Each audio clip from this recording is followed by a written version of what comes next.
Hello दोस्तों, मेरा नाम सोनाली है। मैं गुजरात में रहती हूँ। हमारी फैमिली में मैं, मेरे पापा मम्मी, मेरे एक चाचा जिनकी अभी जल्दी ही शादी हुई है, मेरा छोटा भाई शिवम जिसकी उम्र 19 साल है, मेरी उम्र 21 साल की है। मैं देखने में बहुत सुंदर हूँ और फिगर ऐसा कि कोई भी लड़का मुझे देखकर बिना वह सब काम किए नहीं रह सकता। मैंने अपने चाचा चाची को बहुत बार वह सब काम करते हुए देखा था, पर मैंने कभी भी किसी के साथ वह सब काम नहीं किया था। अब मैं कहानी पर आती हूँ। बात कुछ 4 महीने पुरानी है। मैं रोज की तरह कॉलेज से आकर अपने कमरे में आराम कर रही थी। मम्मी पापा एक रिश्तेदार के घर गए हुए थे। मैं उस दिन कॉलेज से जल्दी आ गई थी और मेरे भाई को यह बात पता नहीं थी। उसके 12वीं के बोर्ड के पेपर चल रहे थे। मुझे नहीं पता था कि मम्मी पापा कहाँ गए हैं, तो मैंने उससे पूछने उसके कमरे में गई तो वह बेड पर लेटा पढ़ाई कर रहा था और कमरे का दरवाजा खुला था, तो मैं बिना खटखटा ही अंदर चली गई। पर रोहन मुझे देखते ही डर गया और एकदम से उठकर बैठ गया। मैंने पूछा, मम्मी पापा कहाँ गए हैं? तो उसने डरते हुए जवाब दिया कि वो लोग बाहर गए हैं। मैंने उससे पूछा, क्या बात है, तुम इतना डरे हुए क्यों हो? तो उसने कहा, कोई बात नहीं है। बात क्या होगी, बस पेपर का टेंशन है। मैंने कहा, टेंशन मत लो, पेपर अच्छा होगा। और फिर मैं उसके कमरे से बाहर आ गई। पर मुझे लग रहा था कि कुछ तो है जो रोहन मुझसे छुपा रहा है। अगले दिन उसका पेपर था, तो वह पेपर देने गया हुआ था और मेरी कॉलेज की छुट्टी थी। मम्मी ने मुझे रोहन का कमरा साफ करने को कहा। मैं उसका कमरा साफ कर रही थी, तभी मैंने देखा कि उसने अपनी बुक बेड पर ही छोड़ दी थी। तो मैंने बुक उठाई और अलमारी पर रखने लगी। तभी उसमें से एक बुक नीचे गिर गई। मैं तो देखकर हैरान ही रह गई।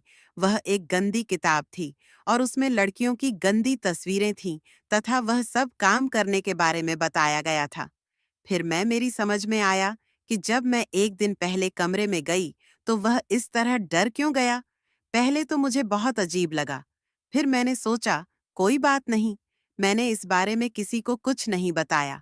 पर मेरे मन में मेरे भाई रोहन के लिए भावनाएं बदलने लगीं। हमारे यहाँ लड़कियां सिर्फ सूट ही पहनती हैं, तो अब मैंने रोहन के सामने बिना दुपट्टे के जाना शुरू कर दिया। मैं भी उसको देखना चाहती थी, पर वह कुछ नहीं बोला। इसी तरह कई दिन गुजर गए, पर वह गोल गोल मोटे संतरों को देखता और घूरता था। अब मुझे मजा आने लगा, पर तब तक मेरे मन में वो सब काम करने का इरादा नहीं था। फिर एक दिन अचानक किसी रिश्तेदार की मृत्यु हो गई, तो मम्मी पापा को वहां जाना पड़ा। उस दिन मैं और रोहन घर में अकेले ही थे। उस दिन जब मैं कॉलेज से आई तो अपने कमरे में जाकर लेट गई। थोड़ी देर बाद मैंने महसूस किया कि रोहन छुपकर मुझे कमरे के बाहर से देख रहा है। मैंने भी अपनी कुर्ती थोड़ा ऊपर को की, जिससे मेरा पेट नजर आने लगा और फिर मैं सोने का नाटक करने लगी। थोड़ी देर में रोहन अंदर आया और धीरे से बेड पर आकर बैठ गया। उसे लग रहा था कि मैं सो रही हूँ, पर मैं तो जाग रही थी। मैंने कहा, भाई क्या हुआ, यहाँ कोई काम है? तो वो बोला, काम तो तुझे पता ही है, जिसके लिए तू इठलाती चल रही है। मुझे सब पता है, तुम क्या करना चाहती हो?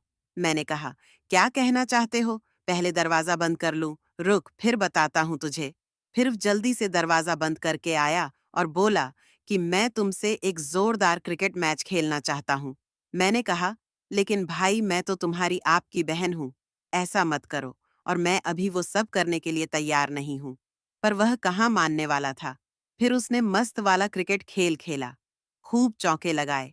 मैं पहली बार खेल रही थी। मैंने भी आज खूब खेला और मजा लिया। अब मैं हर रोज मौका देखकर ऐसे ही अपने भाई के साथ एक मस्त वाला क्रिकेट का खेल खेलती हूँ।